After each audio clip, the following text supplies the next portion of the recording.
Aytты. Адамдарды кемсинтүү акыйкаттан жүз үйрү. Гамтун нас ва батарун хак. Ошон үчүн бир дагы адамды кемсинтпейли. Бардыгы бул менен жогору деп. Бирөө күнөөдө болсо дагы анын үстүнөн шылдыңдап, анын үстүнөн мындай маскарлап, өзүбүздү боюбузду көтөрүп, жок. Ал наоборот ага хидаятка дуа кылайлы. Я Алла тауфик бер, жаман ишин, арам ишин таштасын депчи. Оюбуз жакшылык каалоого кетсин да. Жана өзүбүздү тарбия кылыш үчүн мүмкүн Алла Таала ага тауфик берип, аны сен ордуңа, сени ошон ордуна коюп койбосун. Ошон үчүн Алладан кечирим да сураш керек. Алла Тааладан качан сиз сураганыңызда сүйкүмдүү боло бересиз. Канча жолу Алланы зикир кылсаңыз, ошончолук сүйкүмдүү. Канча жолу Алла Тааладан дуа кылсаңыз, ошончолук сүйкүмдүү. Ошон үчүн текеберлик жүрөктөн тазалоо керек. Адам баласы бүгүн байлыгына чиренет. Кээ бирлери болсо күчүнө чиренет, кээ бири бийлигине чиренет, кээ бири тууган досторуна чиренет. Текеберликтин бир топ себептери бар да. Ошон үчүн Алла субханаху ва тааладан дайыма сурайлы, Аллахым биздин жүрөгүбүздү текеберликтен тазаласын. Хадисте келет, Пайгамбар саллаллаху алейхи ва саллям айтат, Алла айтат эткенде: "Аль-кибрия ва ридаи вал адамату изари, фаман назаани шай'ан минхума аддаптуху." Муслим. Бул өзү текеберлик бендеге жарашпайт, Аллага жарашат да. Алла улуу зат. Инсанга жарашпайт ал текеберлик.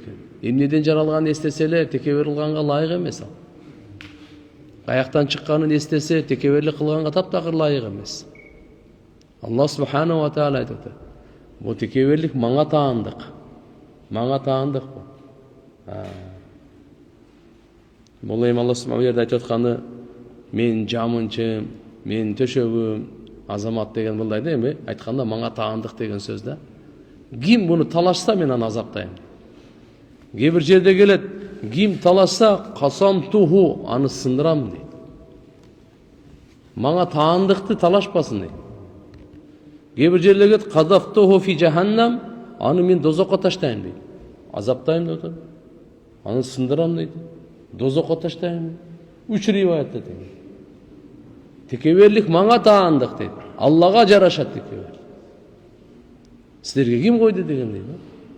Ошон үчүн иншалла Пайгамбар саллаллаху алейхи ва саллям айтат, Жабраил периште мага келди, айтты: "Үммөтүңө буйрук кой, бири-бирине кичпейил болсун" дейт. Бири-бирине аша чаппасын дейт. Алла Тааланын кулу катары, куну ихвана, ибадаллах, куну ихвана. Бир туган болуп жашаган.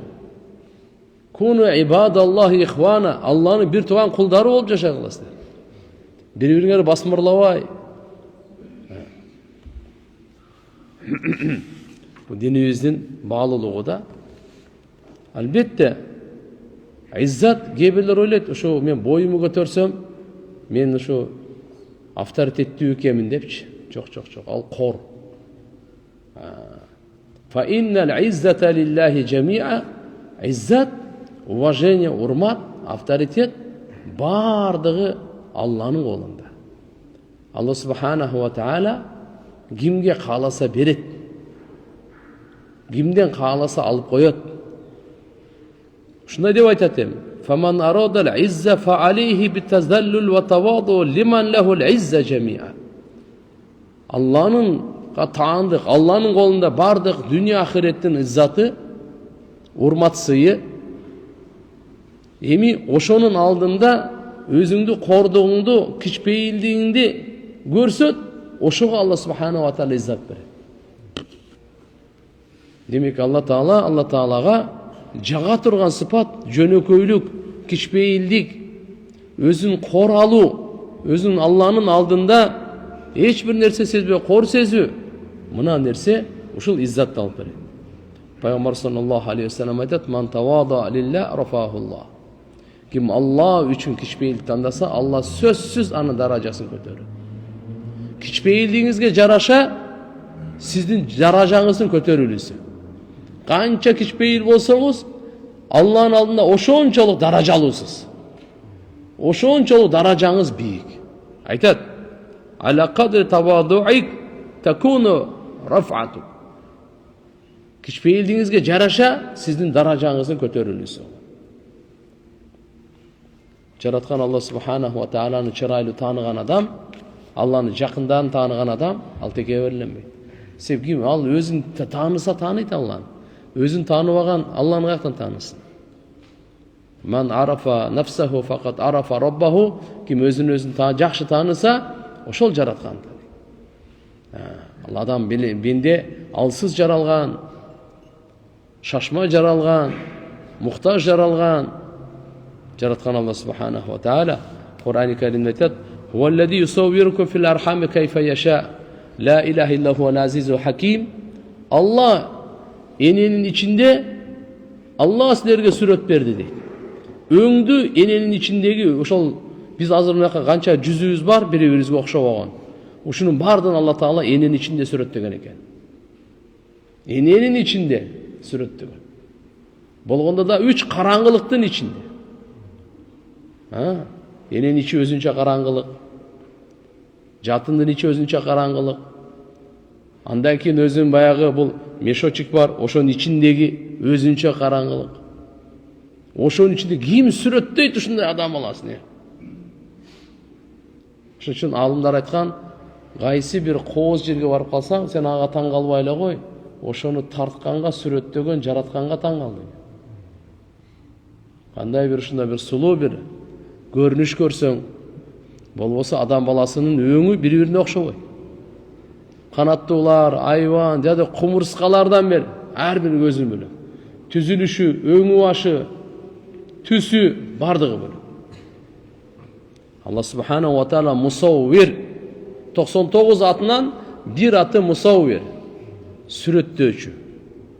Ар кимге өзү берген да. Эч ким сүрөттөй албайт. Ата каалагандай баланы сүрөттөп, апа каалагандай баланы сүрөттөп, адамзат бардыгы биригип алып, бир адамды сүрөт колунан келбейт. Мына сиз бизди карап турган өңүбүз бар го, бул өзүбүздүн тандаганыбыз эмес да. Же башка бир махлук бир же болсо бир станоктон чыгарган эмес да муну. Алла субханаху ва таала жаратканда да ушундай кудурети менен жараткан, сизди башка жактан окшотуп туруп тарткан эмес да. Сизден мурда мисал өткөн эмес, кийинки да мисал өткөн эмес. Адам атадан ушу дүйнөгө келгенче сизге окшош бир адам келген эмес. Ушу денен кыямат күнгө чейин канча миллиард, триллиард келет, бирөө сизге окшобойт, элестетин. Сиз так что бул дүйнөдө жалгызсыз. Алла Тааланын берген шүгүр да, кыямат күнү Алла Таала ушундай тирилтем дейт. Ал 100 го 100. Мына бармак бар го, бармакта ошо мурункулар печать басчу да буга.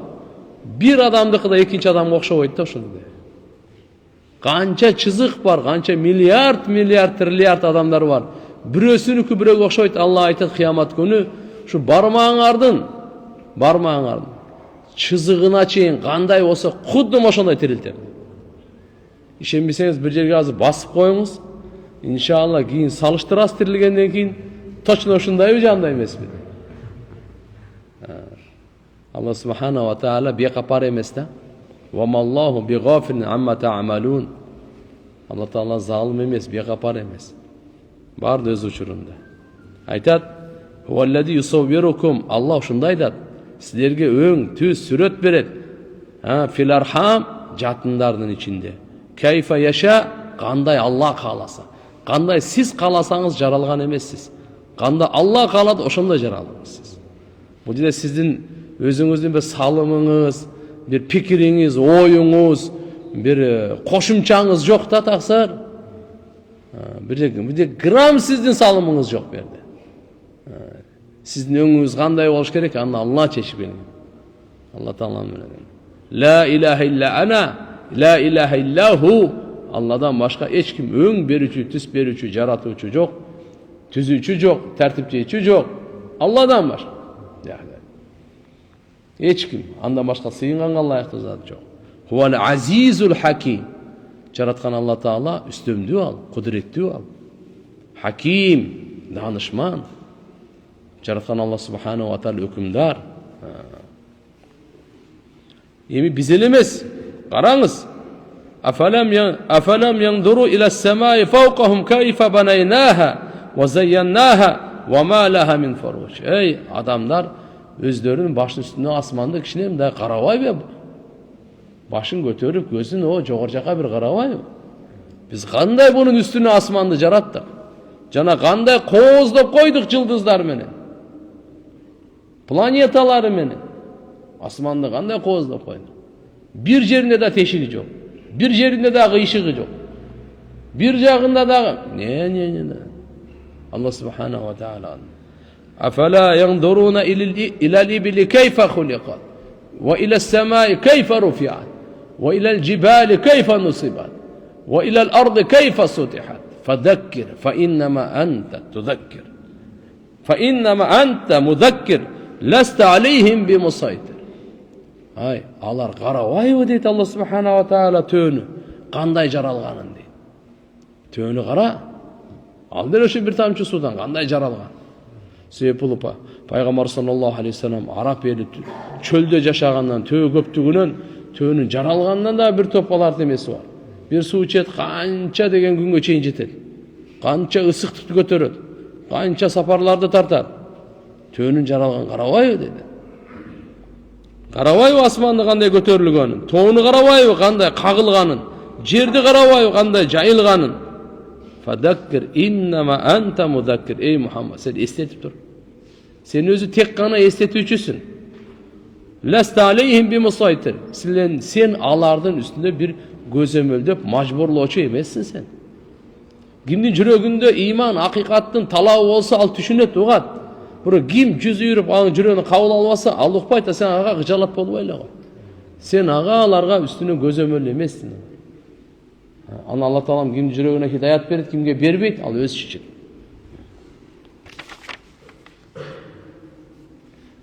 Жараткан Алла Тааладан дайыма дуа кылайлы. Алла Таалам өзү вакала роббукум удууни астажиб лакум. Дуа кылгыла, кабыл кылам деген. Буйрук берген дуа кылгыла деп. Биз айтабыз, я Алла, дуа кылып атабыз.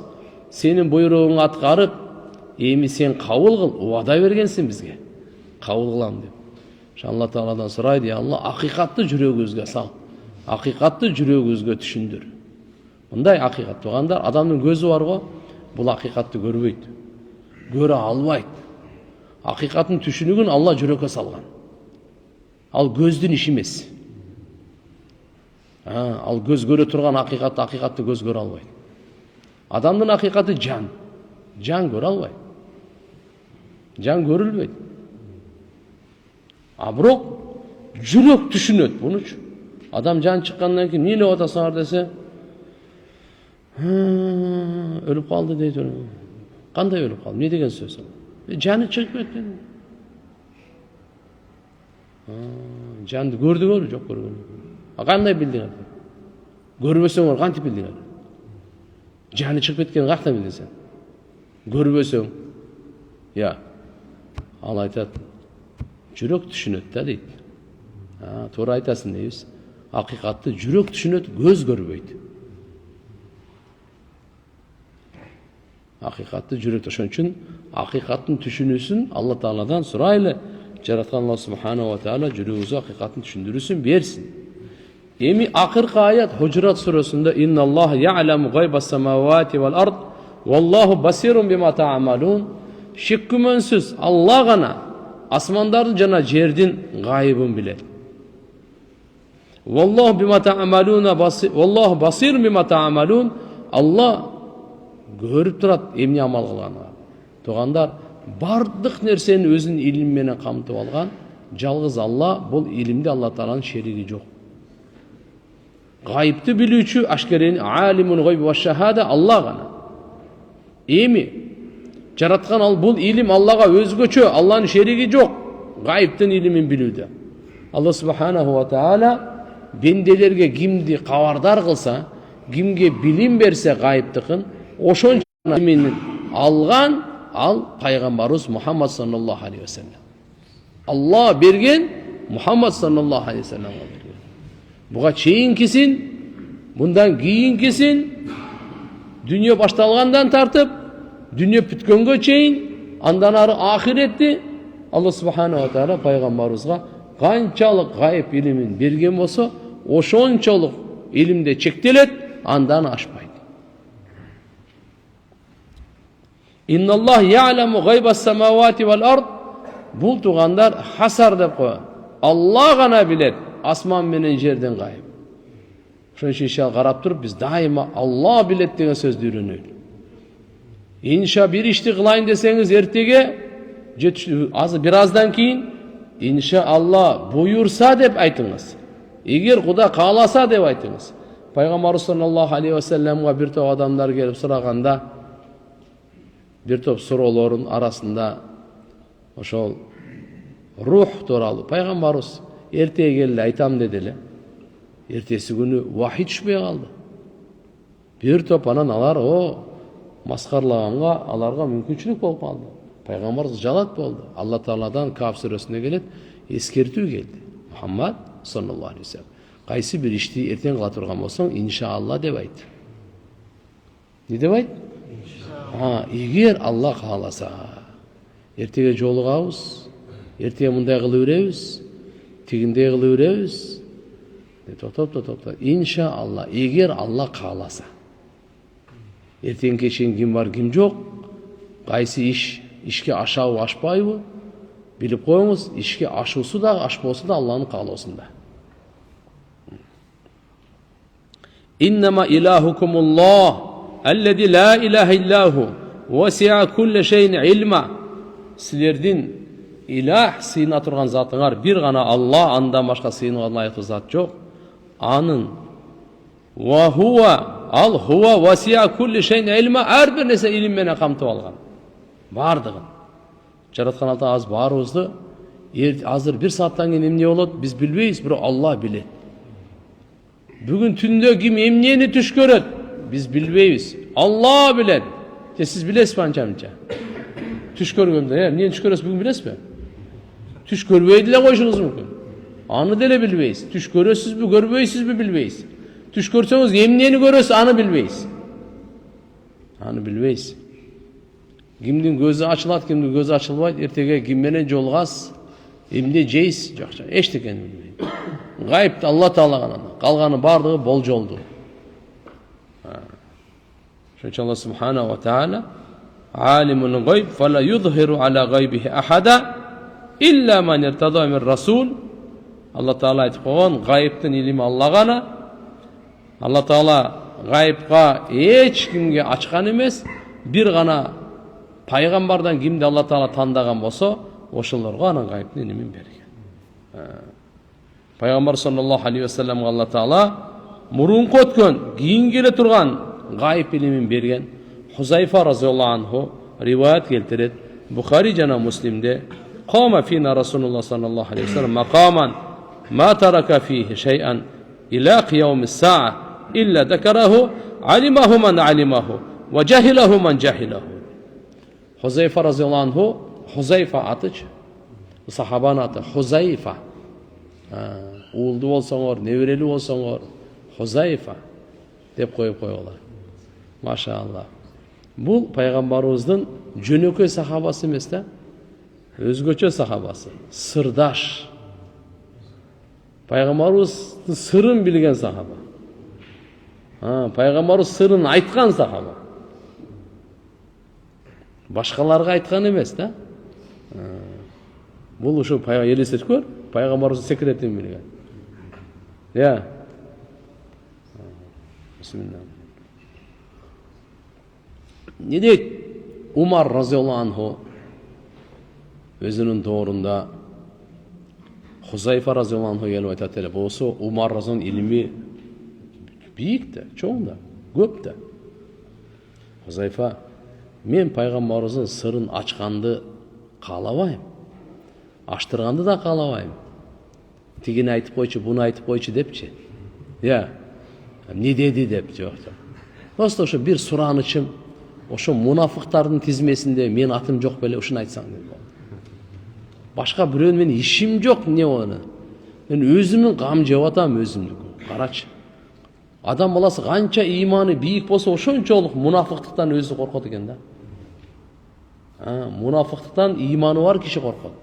Мунафыктан иманы жок киши эч качан коркпойт. Иманы жок, мен мунафык эмесмин деп кыйкырып жүрө берет экен да.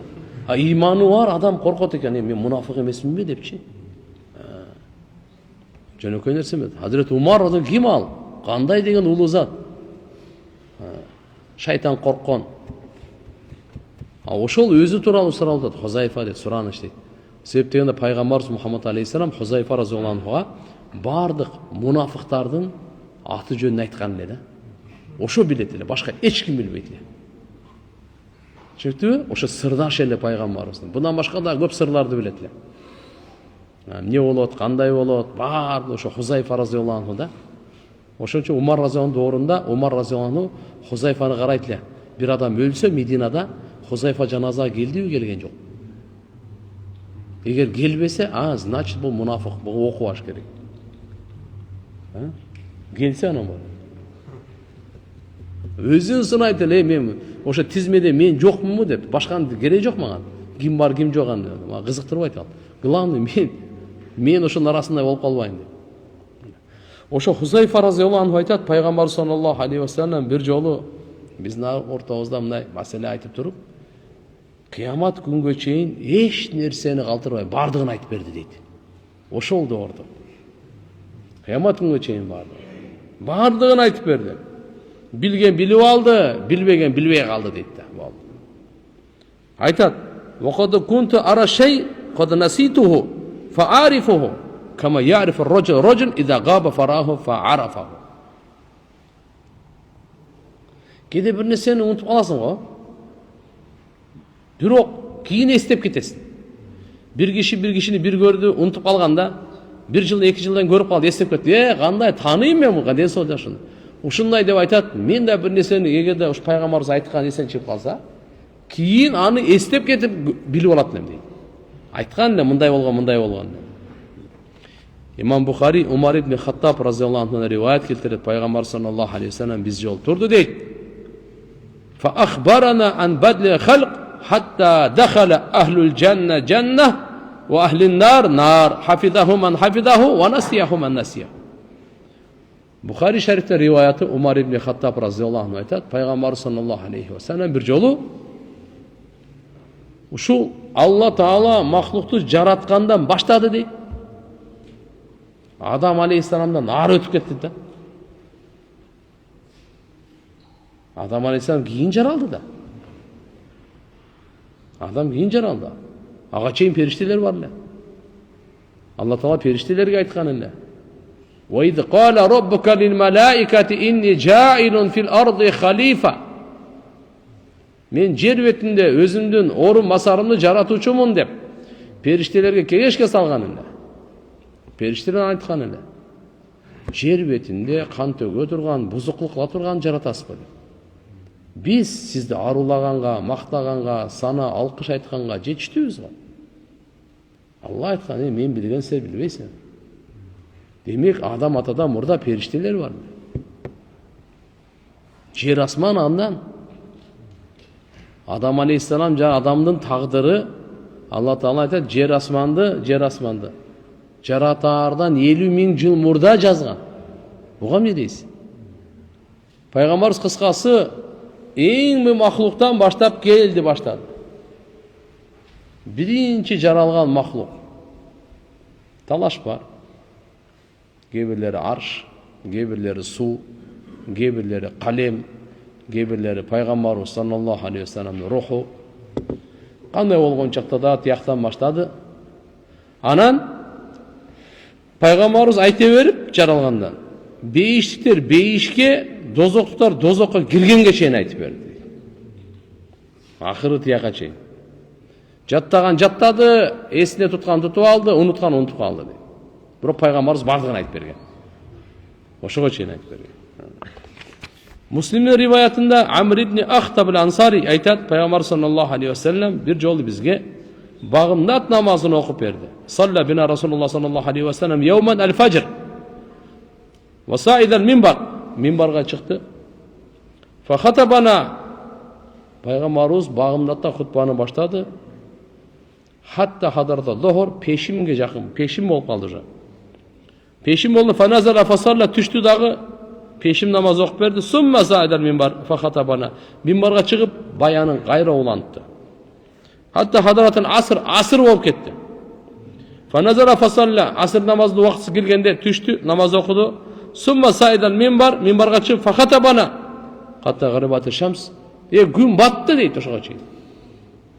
Таң атқандан gün батқанға чейин айтып fa akhbarana bima huwa kain ila yawmin qiyama.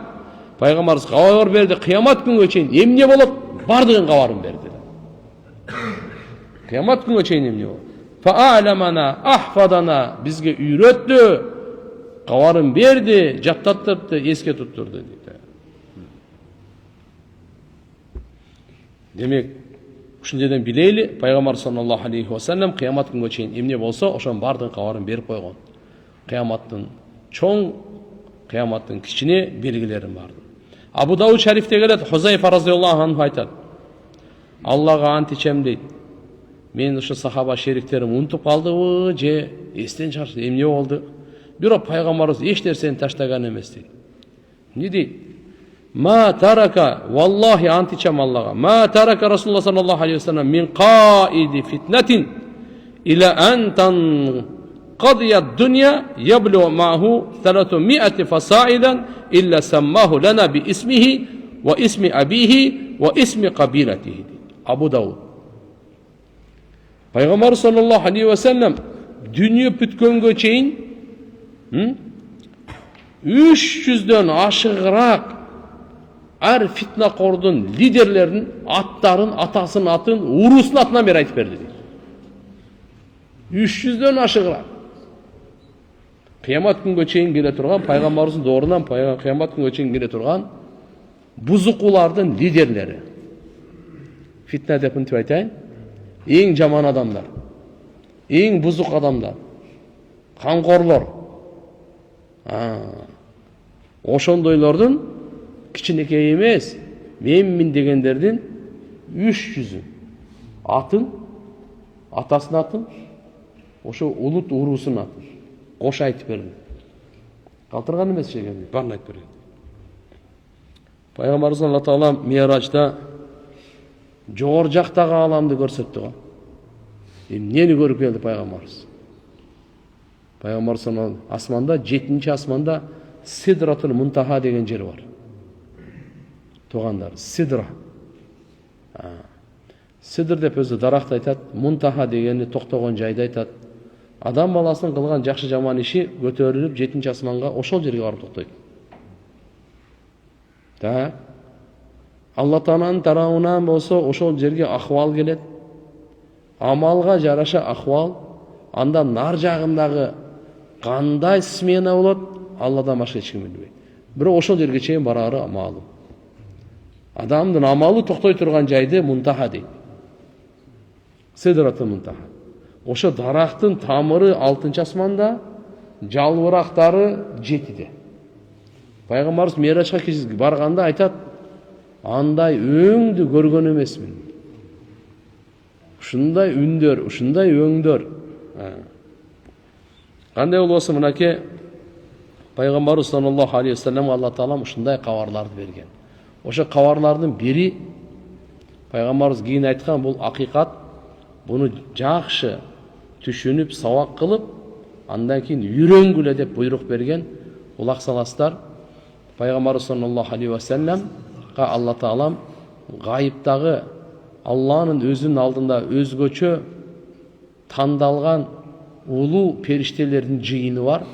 Ошол жердеги талкуулап аткан маселенин кабарын берген. Пайгамбарыбыз жердин илими бул жакта турсун, тияктын илимин берип атат. Алар эмне кылып атканын илимин, эмне жөнүндө талашып атат, эмне жөнүндө талкуулап атышат, ошолордун илимин берип атат. Пайгамбарыбыз саллаллаху кыямат күнгө чейин айтып койдубу? Умар разияллаху анхунун риваятынан бейишке киргенге чейин айтты. бейишке киргенге, дозокко киргенге чейин кабарын берди. Алла пайгамбарыбызга айтып берип атат, пайгамбарыбыз бизге айтып берип атат. Ушул жерде мынаны Малаул А'ла деп коет буну. Тугандар, Алла Таалам периштелерди ушунчалык көп жараткан, периштелерди нурдан жараткан, биз топурактан, шайтан оттон, жин шайтандын баары оттон жаралган. Периштелер нурдан жаралган. Булар нурани, нурлуу махлуктар да. Ошол периштелер дагы түрлүү болот. Эң чоңу, эң урматтуусу, эң мырзасы Жабраил алейхиссалам. 4 периштени айтып коебуз го: Жабраил, Исрафил, Микаил, Малакул Маут. Биз Азраил деп коебуз. Өлүм периштеси деп. Булардын 4-өөнөн кийин 8 периште бар. Аршты көтөрүп турган. Алардан кийинки Малаул А'ла деген бар.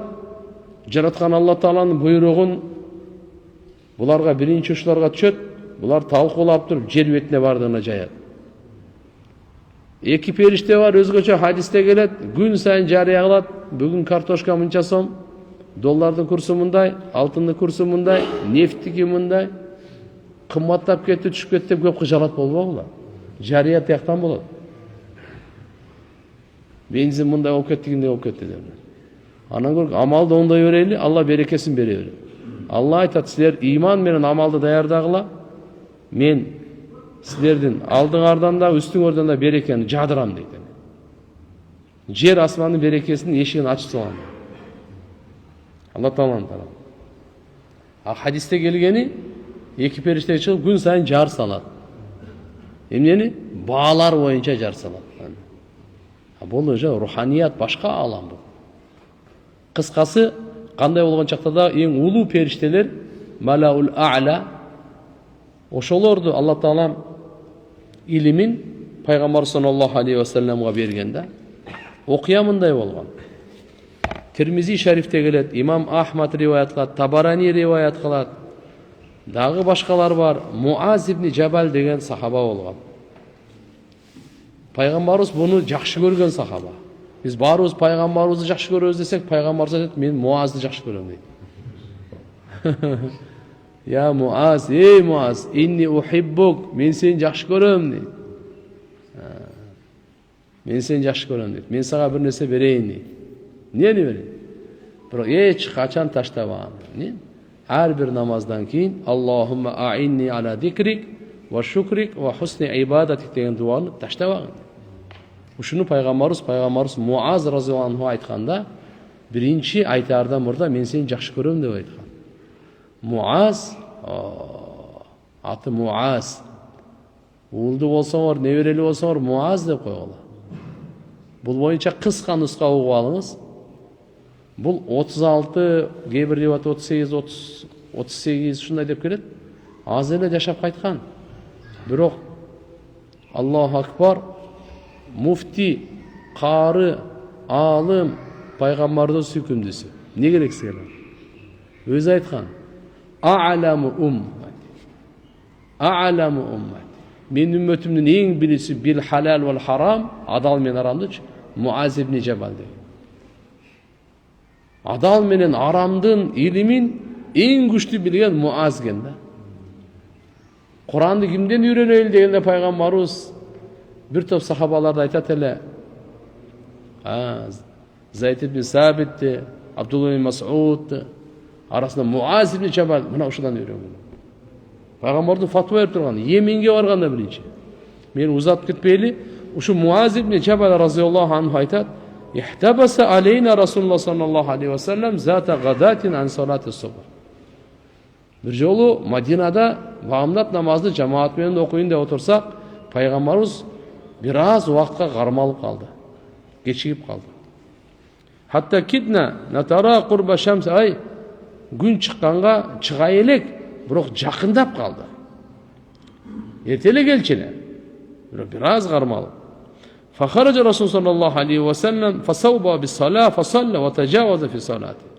Пайгамбарыбыз келди дагы, комат айтыртып, намазды болса сүннетке лайықтап қысқа оқыды. Анан айтты: "Кама антум ала мусафикум", ей, қандай отырсаңар саптармен, ошондой отургула, ордуңардан жылбагыла. Сумма акбалайнене, біз кейін бізге пайғамбар жүздөнді дағы, анан айтты: "Инни саухаддисукум ма хабасани анкум гада". Мен силерге эмне себептен багымдат намазга бир аз кечигип келгенимдин себебин айтып берейин. Инни кумту минал лейли фасаллайту ма куддира ли. Түндөсү мен тахажжудка турдум дагы, Алла канчалык товфик берген болсо, тагдырында жазылган ошончо намаз окудум. Бана эсту фи салати, намазда үлгүрөп кеттим дейт. Хатта истайкатты, үлгүрөп кетип, мындай кылып көзүм ачсам, Аллаху акбар, фаида ана би робби, Аллахтын алдында отурам дейт. Пайгамбар саллаллаху алейхи вассалам. Пайгамбар саллаллаху алейхи вассаламдан Алла Таала сурады: "Я Мухаммад, атадри фима яхтасиму манаул а'ла?" Алла Таалага эң жакын улуу периштелердин жамааты эмне тууралуу талашып, эмне тууралуу талкуулашып атканын билесизби деп сурады. Пайгамбар саллаллаху алейхи вассалам: "Ла адри робби", билбейм, Роббум деп жооп берди. Кала: "Я Мухаммад, фима яхтасиму манаул а'ла?" Экинчи жолу сурады. Билесизби деди. Пайгамбар: "Билбейм". Үч жолу билбейм. Андан кийин Алла субханаху ва таала, пайгамбар айтат: "Жараткан Алла субханаху ва таала өзүнүн кудурет менин белиме койгондо, ушул салкындыгын көкүрөктөрүмдөн эле эмес, манжаларымдан дагы сездим" дейт. Анан ошол жердеги фатажалла ли куллу шей ва арафту, билбейт элем биринчи, кийин бардык нерсе ачылып кетти мага дейт. Бардык нерсени билип алдым, асмандагы, жер, бүт нерсени Алла Тааланын илимин берди.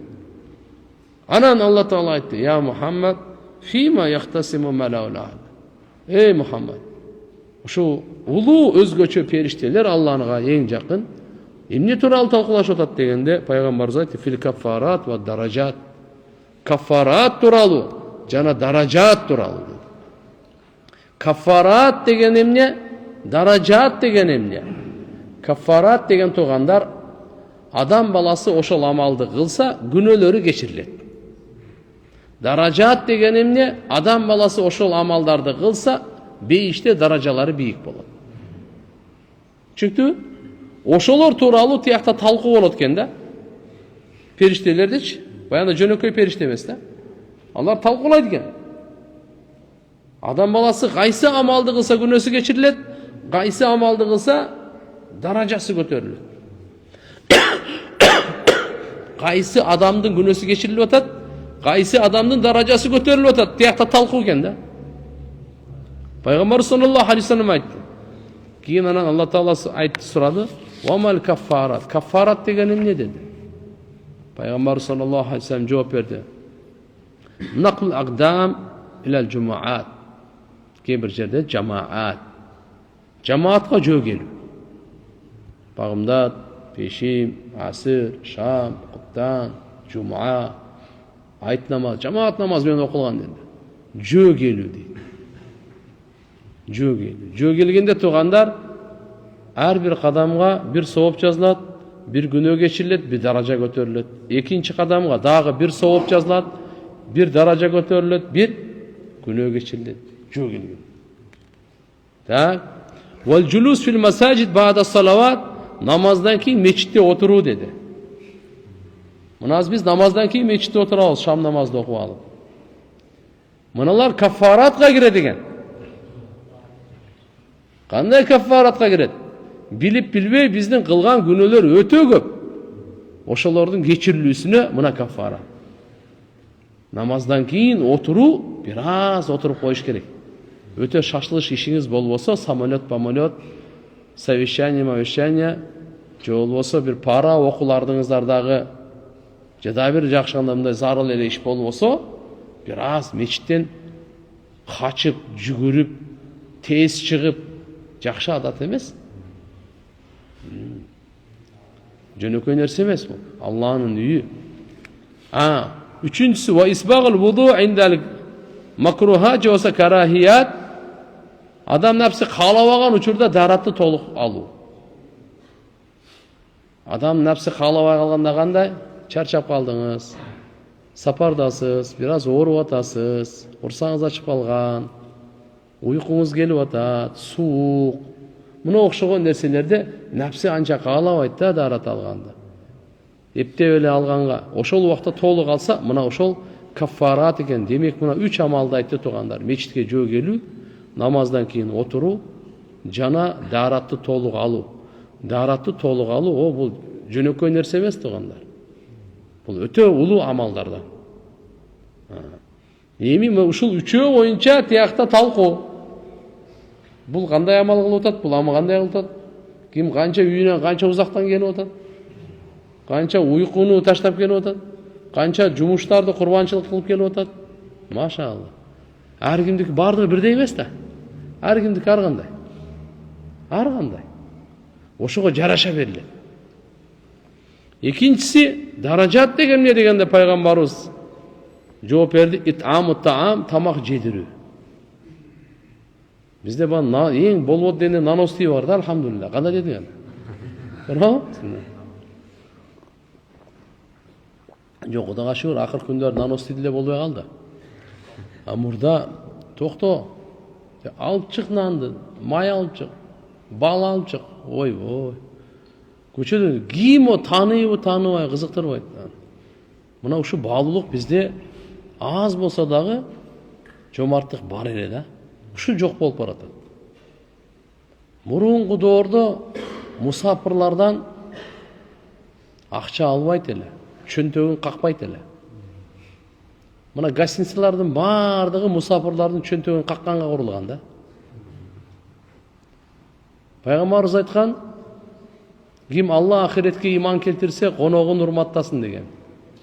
Ал конок кайсы десе, сиздин тууганыңыз эмес, тааныган, тааныбаган барды конок. Канча күн десе, 3 күн деген. 3 күндөн ашыгы кааласаңыз аны кетире бериңиз, кааласаңыз дагы да сыйлай бериңиз. Ал сиздин ыктыярыңызда. Бирок 3 күн дегенде 3 күнгө чейин, 3 күндөн кийин деле кетпесе, эшикти ачасызда, таксыр, эшик ачык дейсиз да. Ал да туура түшүнүш керек. Мен мойндай милдет акымды аткардым эмне. Андан кийин валинул калам. Мына туугандар, мына. Алланын алдындагы эң жакын улуу периштелердин талкуусу. Даража боюнча кимдин даражасы бийик, кимдин даражасы көтөрүлүп атат? Жумшак сөздө дейт. Бүгүн саардан кечке чейин сүйлөдүк, туурабы? Базарда сүйлөдүк, көчөдө сүйлөдүк, болбоду, телефондо сүйлөдүк. Ошо ким канча жумшак сөз сүйлөдү, ким канча катуу орой, копол сөз сүйлөдү, ким чын, ким жалган, ким пайдалуу, ким пайдасыз, ким Алла разы болгон, ким Алла нара, кандай сөз сүйлөндү. Жумшак сөз сүйлөө боюнча тиякта даражаларды эсептешет экен. Даража боюнча алар талкуулап атышат. Пананчанын баласы пананча бүгүн, даражаны ушул алды да бүгүн. Жумшак сүйлөө боюнча бардыгынан өттү бул. Жумшак сүйлөө боюнча линул кана. Үчүнчү вассалату биллейли ва насу ниям. Периштелер айтат тигилер, талкуулаган маселеси даража боюнча адамдар уктап атканда намаз окуу экен. Тахажжуд намаз. Ана ошо даража экен. Бу бардыгын айткандан кийин Алла Таала пайгамбарыбызга айтты: "Эй Мухаммад, сәл тоата. Сура, берилет саңа" деди. Ушундай улуу илимди бергенден кийин, даражат кафаратты талкуулагандан кийин, бардыгына жооп бергенден кийин, ушунча макам Алла Таала ушул пайгамбарыбызга берип туруп, эми айтып атат: "Тилегиң берилет" деди. Пайгамбар ошондо дуа кылды: "Аллахумма инни ас'алука фи'лал хайрат ва таркал мункарат ва хуббал масакин ва ан тагфира ли ва тархамани фа иза арадта биқаумин фитнатан фатаваффани гайра мафтун ва ас'алука хуббак ва хубба ман юхиббук ва хубба амалин юқаррибу иля хуббик." 9. Key bir rivayetlerde daha ekov var. Ve an tatubu aleyya onusu var. Ve hubban yuballiguni hubbak degen dağı var. Oşun tip 11. Uşul duanı Peygamber sallallahu aleyhi ve sellem namazdan keyin dua kılatın deydi şu duanı. Gibi rivayetlerde. Anan keyin gibi rivayetlerde uşu gelet uşu hadisin ulandısında kim uşulardı saktasa deydi. Kaffaratta 3 ön ayttık. Kaysı? Meçitke? Cemaatga jөө келүү. Так, эстеп калайлы. Намаздан кийин отуруу. Напсыга жакпаган учурда даратты толук алуу. Булар каффараттар болду. Даражаттар кандай болду? Тамак жедирүү. Кандай? Кайрымдуулук кылуу. Берешендүүлүк бу. Тамак жедирүү дегенде сөзсүз эле бул лагман эмес, туган кийим кийгизген деле ошого кирет. Кээ бир адамдарга кийим бардык. Тамак жедирүү. Андан кийин жумшак сүйлөө. Андан кийин адамдар уктап атканда намаз окуу. Кийин мына 9-11 дуаны. Ким ушуга бекем болсо, жашоосу жакшы болот, өлүмү жакшы болот dedi. Аша би хайр ва мата би хайр. Жакшы жашайт, жакшы өлөт dedi. Бул дүйнөдө канча өмүрү болсо, өмүрү жакшылыкта болот кене. Бай болбосо деле, депутат болбосо деле, бий болбосо деле, министр болбосо деле. Макулбу? Катар үй салып алса деле. Аз жашайбы, көп жашайбы кызыктырбайт, бирок жакшы жашайт бул. Жакшы жашайт бул. Пайгамбарыбыз айтат. Ма юхафиз алейхинна. Ким ушуга мухафаза деген кандай? Бекем карманып турса, жакшы ушуну карманып амал кылса, аша би хайр. Жакшы жашайт бул. Андан дагы маанилүүсү мата би хайр, жакшы өлөт бул. Bunun ölümü жақсы болот bunu. Бардыгы эле өлөт. Бирок кээ бири жаман өлүм менен тообасыз өлөт. Намазы жок өлөт. Алла наразы кылып өлөт. Шайтанды сүйүнтүп өлөт. Бейиштиякта турсун, өзүн дозоктун отуну кылып өлөт. Угуп алыңыз. Бирөөнүн акысын жеп өлөт. Бирөөнү кордоп, бирөөгө зулумдук кылып өлөт. Намаз окубай өлөт. Өлüm türlörü толтура. Бирок буга ким мына бекем кармаса, мата би хайр. Жакшы өлүм менен өлөт бул. Алла Таалам жакшы жашоо öğretкен, жакшы өлүм менен. Анан пайгамбарыбыз ушундан кийин анан айтты да, бул акыйкат деди. Не деди тугандары? Бул акыйкат деди. Алла. Бул акыйкат, хаккун деди. Иннаху хаккун. Кайсы? Айтылған азыркы сөздөр, дуалар, бардыгы нерсе ушулар хак. Фадрусуха ва таалламуха. Силер ушуну дарс, сабак кылгыла. Ушу бири-бириңерге айтып, бекемдеп алгыла. Андан кийин таалламуха, аны үйрөнүп, үйдөгүлөргө да кичине үйрөтүп койгула. Биздин аялыбыз ушуну билсин. Билеби? Бала чакабыз билеби? Билбесе сиз бүгүн айтыңыз да. Толук айта албасаң да эптеп чала бир нерсени айта аласың туурабы? Хотя бир нерсени үзүп бир нерсени айтсак, анан кийин интернеттен көрүп толуктап, дагы айтып толуктап алабыз да. Бирок айтабыз да. Алар да ушу машаалла бекем болсун. Достор бар, башкалар бар.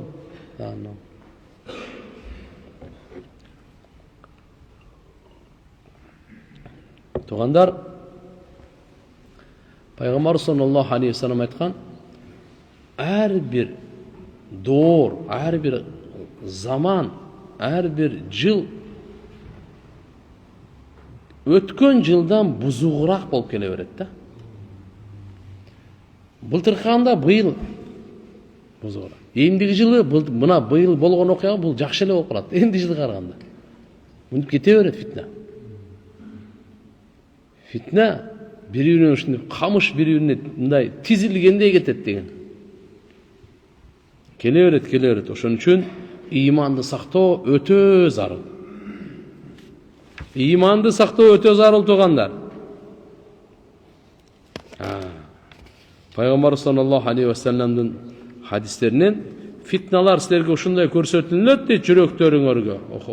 Биринин аркасынан бири, биринин аркасынан. Кийин ошого сугарылса жүрөккө кара дак түшөт. Кийин анан барып. Мына капкара болуп. Жүрөк өзү нурланат, жүрөк караят тугандар. Экөө тең. Ошончо хадисте келет да, кыяматка жакын ушундай фитналар келгенде юсбихур раджул муъминан ва юмси кафиран. Адам баласы момун абалда таң аттырат, кафир болуп кечкиртет деген да. Эртең менен мусулман, кечинде кафир болуп калат экен да. Кечинде мусулман, таң атканда кафир болуп калат дейт. Ва юмси муъминан ва юсбих кафиран. Анан не кылат десе, яби ахадухум динаху би арадин минад дунья. Адам өзүнүн динин арзыбаган дүйнөгө сатып берет экен да. Арзыбаган дүйнөгө сатып берет. Албетте Алла субхана ва таала баарыбызды сактасын тугандар. Ошон үчүн иншалла ким дозок тотунан кутулуп бейишке киргенди кааласа, анда Аллага ахиретке ыйман келтирген абалда дүйнөдөн жашоосун өткөрсүн. Жана адамдарга эмнени жакшылык кааласа, өзүнө эмне жакшылык кааласа, адамдарга да ошо жакшылыкты кааласын. Пайгамбар саллаллаху алейхи вассалам айткан, мен үммөтүмдөн Алла таала вада берди, 70 миңди эсеп китепсиз, азапсыз бейишке киргизем деди. Кийин 70 миңдин ар бир миңине дагы 70 миңден. Кийин Алла субхана ва таала өзүнүн кудретин учу менен 3 уч дагы киргизет деди. Аллаху акбар. Бунун бардыгы эсеп китепсиз, азапсыз. Алар кимдер дегенде, палчы, көз ачык бакшыга барбагандар деди. Алла таалага гана тоокел кылгандар деди. Мына ошолордун сыпаттары ушундай. Кыямат күнү адам баласы 120 сапка турат. Ошонун 80 сабы Мухаммад алейхиссаламдын үммөтүнүкү болот. Бүткүл адамзат 120 сапта. Пайгамбарыбыздын канча үммөтү канча экен? 80 сап. 40 башка бардыгы болот. Абу Зар разияллаху анхудан хадис. Пайгамбарыбыз айтат, мен үммөтүмдүн амалы мага көрсөтүлдү, жакшысы да, жаманы дагы. Көрдүм дейт, алардын жакшы амалы эмне экен десе, жолдон ыза жеткире турган нерсени алып таштоо. Жана амалдарын жаманы көрсөтүлдү. Кайсы десе, мечитти булгоо, какырып коюу, аны көмбөйчү, же болбосо арчыбай, тазалабай. Бул үммөттүн жаман амалы, ушуга чейин мага көрсөтүлдү дейт. Демек, эгерде биз жакшы амал кылсак тугандар, пайгамбарыбызды Алла таала кубандыра деген. Биздин амалдарыбыз пайгамбарыбызга көрсөтүлүп турат, билесизби? Мына хадисти мына. Раваху Муслим. Сахих хадис. Ахмад, Ибн Маджа бардыгы риваят кылган. Окуп берейин сизге. Уридат алейя а'малу уммати хасануха ва саййуха. Мен үммөтүмдүн амалдары мага көрсөтүлөт, жакшысы дагы, жаманы дагы. Фараайту мин махасини а'малиха имататал ада алит тариq.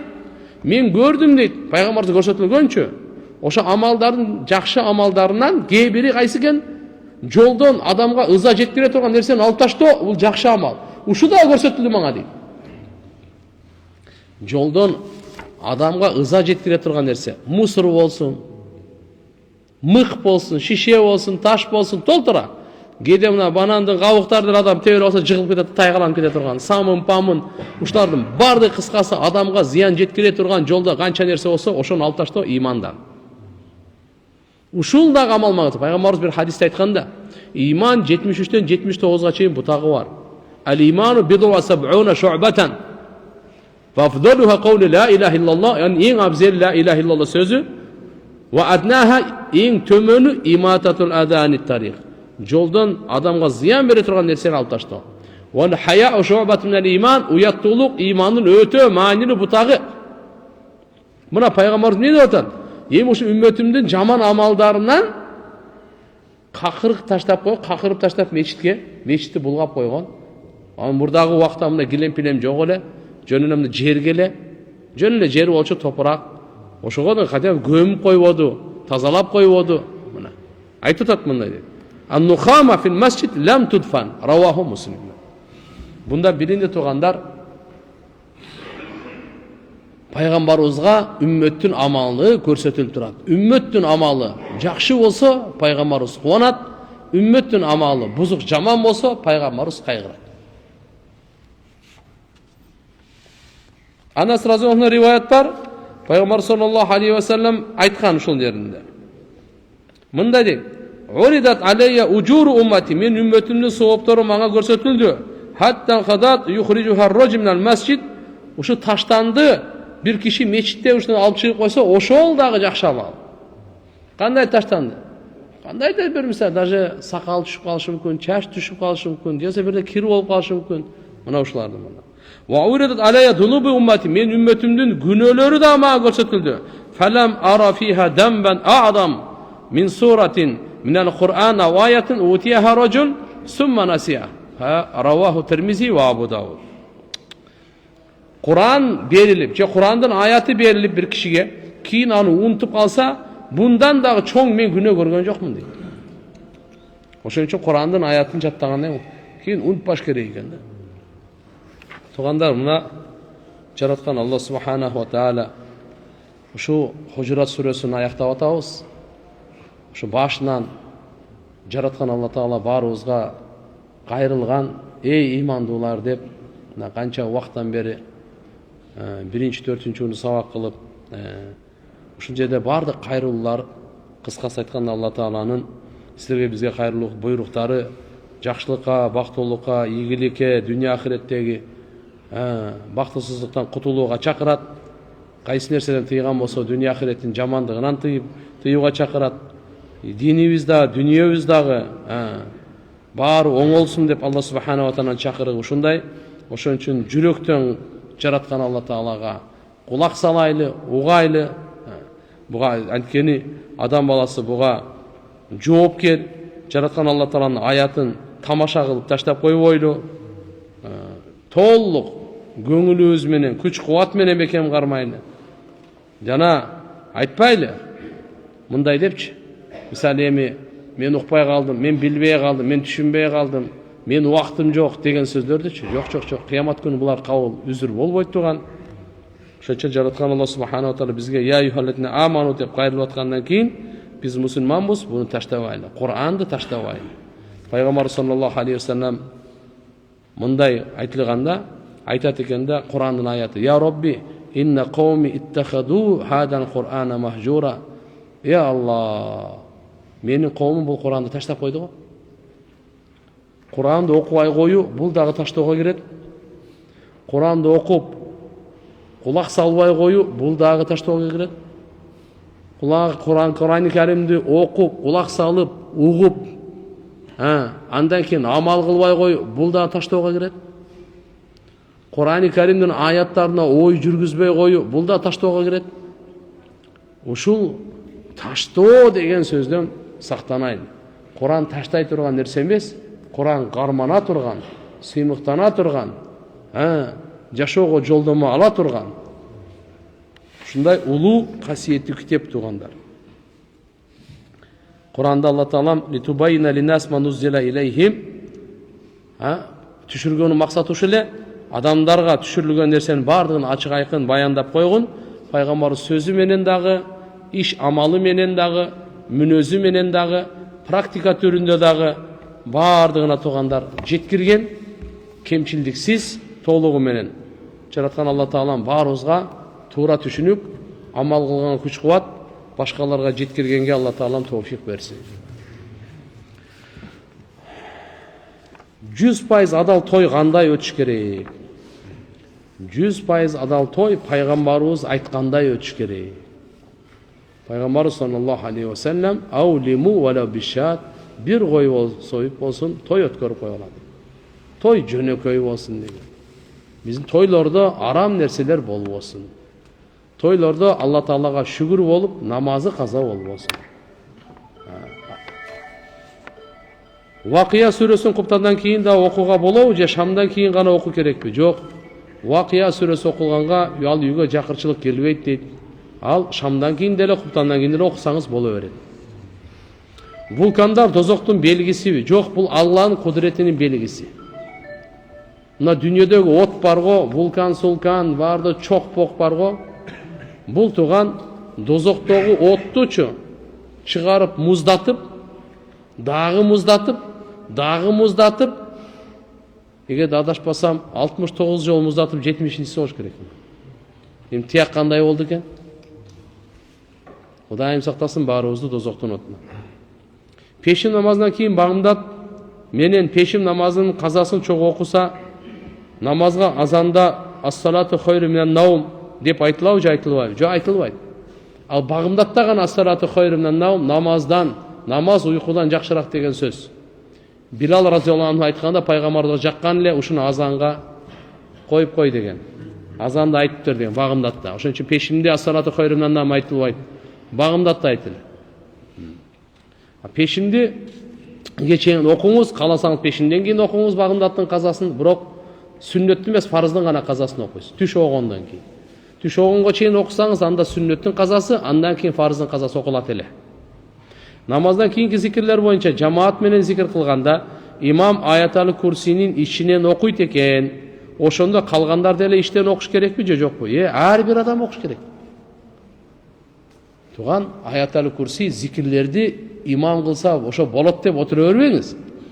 Ар бир адам өзү кылуу сүннөт тугандар. Өзү айтуу, өзү окуу сүннөт. Аятал курсини өзүңүз окушуңуз керек. Ушул зикирлерди бир сабакта айттыңыз эле, кыргызча маанисин айтып коюңузчу. Субханаллахи адада ма халак фис сама ва субханаллахи адада ма халака фил ард ва субханаллахи адада ма халака байна залик ва субханаллахи адада ма хува халик Аллаху акбар мисла залик вальхамдулиллахи мисла залик ولا إله إلا الله مثل ذلك ولا حول ولا قوة إلا بالله مثل ذلك. Улуу зикирлердин бири.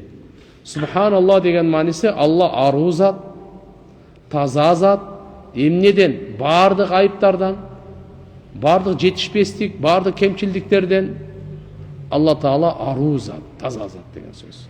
Эми Субханаллах деп мен Аллахтан арулугун баян кылам. Канчалык? Адада ма халак фис сама дегени Алла Таала асманда канча махлук жаратса ошончо жол. Канча мен асманда канча махлук бар экен мен каяктан билем. Бирок Алла билет, ошончо жолу сага субханалла деп атам деген сөз. Ошончо жерде канча махлук болсо жерде, ошончо жолу Алла Таалага субханалла. Экөөнүн ортосунда канча махлук бар жаралган, ошончо. Да? Андан кийин Алла Таала канча жаратуучу махлуктарды, ошончо Алла Таалага субханалла айтам деген сөз. Кыямат күнгө чейин эми канча будай болот, канча күрүч мен билбейм да саны. Бирок Алла Таала билет, ошончолук деп аткан. Эми айтып атасыз ушуну Аллаху акбарда ушунчалык, Алхамдулилlah ушунчалык, ла илаха иллаллах ушунчалык, ла хаула ва ла куввата илля билля да ушунчалык деген сөз. Азандын дуасынын кыргызча маанисин да айтып коюңузчу. Азан айтылганда тугандар, азанчы эмнени айтса ошону кайталаш керек. Макулбу? Аллаху акбар дегенде Аллаху акбар дейбиз. Ашаду ла илаха иллаллах, ашаду ла илаха иллаллах дейбиз. Ашаду анна Мухаммад расулуллах, Мухаммад расулуллах. Албетте хайя ала сола дегенде ла хаула ва ла куввата илля билля. Хайя ала фалах айтканда да ла хаула ва ла куввата илля билля. Кийин Аллаху акбарды айтканда Аллаху акбар дейбиз. Ла илаха иллаллах, ла илаха иллаллах дейбиз. Демек канча жол айтса ошонун ичинен кайталап турабыз да, анда бүткөндөн кийин азандын дуасын окуйбуз. Аллахумма робба хадихи давати тамма вассалатил каима ати Мухаммаданил васила вал фадила ваб'атху мақаман махмудан лади ва'атта. Пайгамбарыбыз айтат, ким ушуну айтса, халлат лаху шафаати, ага мен шафаатым сөзсүз насип болот дейт. Пайгамбарыбыз айткан, ким ушул сураганда мага васила сурасын, угуп алыңыз. Аллахумма я Аллах, робба хадихи давати тамма, ушул толук даваттын робусу. Азан толук дават. Себеп Аллаху акбар деп Алланы улуктап атканда, ашаду ла илаха иллаллах деп таухидти баян кылып атканда, ашаду анна Мухаммад расулуллах деп рисалат, пайгамбарыбыздын пайгамбарчылыгын баян кылып атканда, тугандар бул толук дават бул. Робба хади даваттан. Уассалатил қаима дегені тұрғызда тұрған намаз. Ошонун робысы. Же болбосо салатыл қаима экинчи мааниси ушундай бар. Бул қаима яғни даима. Эч ким буну жокко чыгара албайт, түбөлүктүү деген сөз. Ушундай намаздын ээси деген. Ати бергин. Мухаммад саллаллаху алейхи вассалам пайгамбарга василаны бергин деп сурап атабыз. Васила деген не? Васила деген Аллага жакындаганга себеп болгон амалдардын баары васила деп коет. Бирок бул жерден мурат пайгамбарыбыз василаны айткан, бейиште эң улуу даража бар экен. Алла Таала бенделеринен бир адамга гана берет экен, ал пайгамбарыбыз саллаллаху алейхи вассалам. Эң улуу мартабалуу даража. Вал фадила дегени кандай? Бардык махлуктан артыкчылык пайгамбарыбыз. Ва баасу макаман махмуда. Пайгамбарыбыз саллаллаху алейхи вассаламды Алла эртеге кыямат күнү жаратканда макамил махмуд дейт. Макталган макамда тирилткин деп атабыз. Ал кайсы десе шафаатул кубра, аш-шафаатул узма, эң улуу пайгамбарыбыздын адамзатка болгон жакшылыгы шафааты. Кафырына дагы, мусулманына дагы, пайгамбарына дагы, үммөтүнө дагы бардык адамзатка пайгамбарыбыздын эртеге эсеп китеп башталсын деген Алла Таалага ортого түшөт. Ортого түшүүнүн аты шафаат деп айтылат. Ошону маками махмуд дейт. Эмне үчүн маками махмуд? Макталган макам дегени алгачкы кийинки адамзаттын бардык пайгамбарыбызды мактайт да. Ал күн пайгамбарыбыз гана берет. Ошого сен убада бергенсиң, я Алла, мына пайгамбарыбыз, мына азандын дуасы мынандай терең, ушундай маанилүү, ушунча нерсе суралат тугандар. Алла убадасына каршы чыкпайт. Менин күйөөм 5 убакыт намаз окуйт, бирок өтө залым болуш керек. Мени абдан сабайт, энемди кошуп ашатып сөгөт. Экөөбүз 2 жылдан бери чогуу жатпайбыз. Башка аялдар менен сүйлөшөт. Мени аялым дегенден уялат экен. Балдарды да өзүм багам. Мени кечке кет балдарыңы алып, мен башкага үйлөнөм дей берет. Эмне кылсам? Шариятта эгер күйөөсүн ыраазы кылсаң, бейишке кирет дейт. Ал эми аялдын ыраазы болушу маанилүү эмеспи? Жок тугандар, кара, аялдын ыраазы болушу эмне үчүн маани эмес? Ар бир адамдын ыраазылыгы өтө маани. Ал баягы күйөөсүнө баш ийсин деген жерде, ошол жерде акысын айткан. Атак тугандар, ол аялды мындай сабаган, зулумдук кылган, урган, менин күйөөм 5 убакыт намаз окуйт деп, бул 5 убакыт намазды билбейм, не баланы окуп атат. Ошондой окуп дагы ушундай бала чаканы карабай, сабап, анан ашатып, сөгүп, ана мындай нерселердин бардыгын тооба кыл, мындай болбош керек. Эгерде ошончолук аялың жаман болсо, аны андай сабаганга, энесин кошуп ашатып сөккөнгө акың жок да. Болбосо акырын башын бошотуп коюп, бала чаканы жакшынакай багы. Жашасаң жакшы жаша, ажырашсаң дагы душмандашпай жакшы ажыраш. Бирөөгө зулумдук кылба, эртеге кыямат күнү, эртеге эмес, дүйнөдө кайтарат Алла. Өлүмгө чейин эле кайтарат. Өлүп атканда страшный кайтарат. Кабырга барганда андан страшный. Алланын алдына барганда андан коркунучтуу. Алладан коркуш керек, зулумдук кылбаш керек да. Зулумдук кылбаш керек, зулумдук арам. Ким болсун? Аялыңыз болобу, бала чакаңыз болобу? Эми эмне дүйнөгө телекуну? Сен сабыр кылып, өзүңөрдө кичи тилиңер тарткыла, мүмкүн силерден да кетип аткан чыгар. Ошон үчүн иншалла бардыгын амал менен гана, зикир, дуа менен, жакшы сөз менен. Бирок мындайда биз өзүбүздү оңдомоюнчачы маселе чечилбейт. Эң оңдогондо биринчи тилди оңдойлу.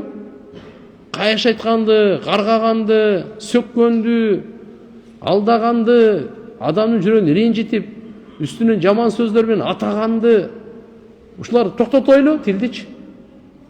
Ал оңолбоюнчачы биз өзүбүз оңолбойбуз. Тилибиз оңолмоюнча оңолбойбуз. Бүгүн эң проблема, биринчи номерде проблема тил да. Тилди сактоо, туура иштетүү бактылыктын ачкычы. Ман самата нажа. Пайгамбарыбыз айткан. Ким тилин эле тартсачы, кутулду деди дүйнө ахиреттин бактысыздыгынан. Кутулду бул. Молчание золото. Унчукпай койгон бул алтын. Алла пайгамбарыбыз айткан, ким Алла ахиретке иман келтирсе, сүйлөсө жакшы сөз сүйлөсүн, болсо унчукпай эле койсун. Тилдин айыбынан ушунча жаңжал согуштан бардыгычы тилдин айыбынан кетет да. Андан көрө тилди тартып киши сабыр кылып, субханалла, эгер урайын деп атса алхамдулилля деп кой. Аллаху акбар деп кой, ла илаха иллаллах деп кой. Алладан коркуңуз. Жакшы сүйлөй берсе, адамды субханалла, адам жөнүнө тирүү адам бар го, жийип кетет. Таштагы ерип кетет. Жакшы сөз ол жыланды ийинен чыгарат дейт. Ошон үчүн иншалла сөздү оңдойлу, ана калган сабыр, бирок буга да айтарбыз, бул намаз окуганда намазды бирок туган биз жакшы мындай берилип, Алладан коркуп окусак, анан пайдасы тиет. Бир суроом жүрөктү оорутат. Максат ажы, менин суроом жүрөктү оорутат. Апам мени атасыз төрөгөн, кийин чоң болуп тургандарымды таптым. Катташым жакшы, апам катышпа дейт. Өзү 7 тууган, экөөсү баптист. Ошолорго жакын динден. Мени жол кийгениме каршы. Өзүнүн туугандарын бөлүп салган. Үйү жок, акчасынан кыйналган. Динде жүргөн туугандар менен жакшы катташпайт. Болбосо өзүнүн үйү жок, меникинде жашайт. Мен багам. Эң туурасы мен квартирага чыгара салсам күнөөлүү болбоймунбу? Эркек баласы бар 32 жашта. Рахмат.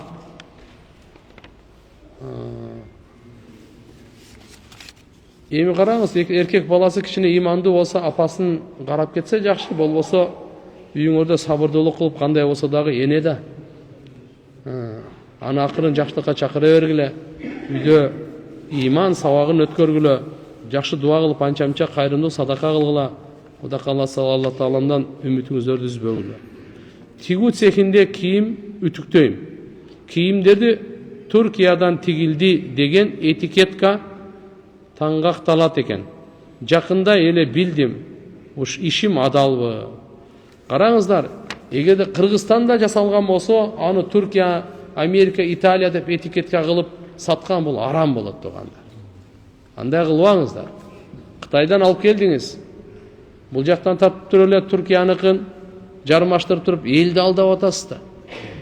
Алланы, тугандар. Бул бизде шариятыбызда бул болбойт. Сиз өзүңүзгө карасаңыз, бизде чыгыштын данышмандардын бир сөзү бар. Ай, бычакты өзүңө сайып көр биринчи. Оорубаса анан бирөөгө сай. Ошол жерге ордуна өзүңүздү коюңуз. Сизди бир ошентип алдап сатса, сиз ошого макулсузбу, ыраазысызбы? Жок дейсиз сөзсүз. Анан кантип башкаларды алдайсың? Алдап атасыздар. Мисалы бирөө бизге окшогон бирөө келди. Турция экен деп мисалы. Болсо андай эмес анан. Ошон үчүн бизде соодада ада береке да болбойт. Гусул алып эле дароо намаз окуй беребизби? Дароо намаз окуй беребиз. Гусул бул толук тазалык да бул. Даарат сынганы эстен чыгып, намаздын ортосунда эстедим. Жамааттан уялып, намазды аягына чыгардым. Daarатсыз сажда кылуу куфур деп жакында уктум. Кыжалатмын. Сураныч алыстан келдим. Суроого бүгүн жооп бериңизчи. Тугандар, мындай. Эч бул уятı жок. Эгерде daarатыңыз жок болсо, же сынган эстен чыгып намаз окуп атсаңыз, анан ортодо эсиңизде келип кетти, мындай кылсын дейт шарият. Анан акырын чыгып кетсин дейт. Бул деген ушу белги, бул daarаты жок экен деди. Түшүнүктүбү? Калган окуй берет, эчтеке эмес. Себеп жөнүнө чыксаңыз, адамдар кичине ыңгайсыз абалда калышы мүмкүн. Же болсо өзгөчө имам болуп калышыңыз дагы мүмкүн. Анда иншалла ол уят жок, жөн эле намаздын аягына чейин эле окуй бербей, айтып коюш керек. Уят жок бул тугандар. Daarат алып келип калган. Пайгамбар саллаллаху алейхи вассаламдын өзү учурунда деле ушундай болгон. Эстеп кайра келип daarат алып анан окуган учурлар болгон. Акылуу? Убакыт болуп калдыбы? Алла ыраазы болсун. Ассаламу алейкум устаз. Кун төлөп берүү ислам дининде барбы? Ата бабаларыбыз өлтүргөн адамдын кунун төлөп беришкен экен. Кийин кыяматта ойлоп өлүктүн кулун талап беришкенби дейт. Ооба. Кун төлөө өзү бар нерсе шарият. Ким атайлап эмес. кокустан ката адамды өлтүрүп алса, анын кулу төлөнөт 100 төө. Эгерде Кудай сактасын, атайлап өлтүргөн болсо, ага дагы өлүм дейт. Амин. Алхамдулилlah. Раббана атина фид дуния хасана ва фил ахирати хасана ва қина азабан нар.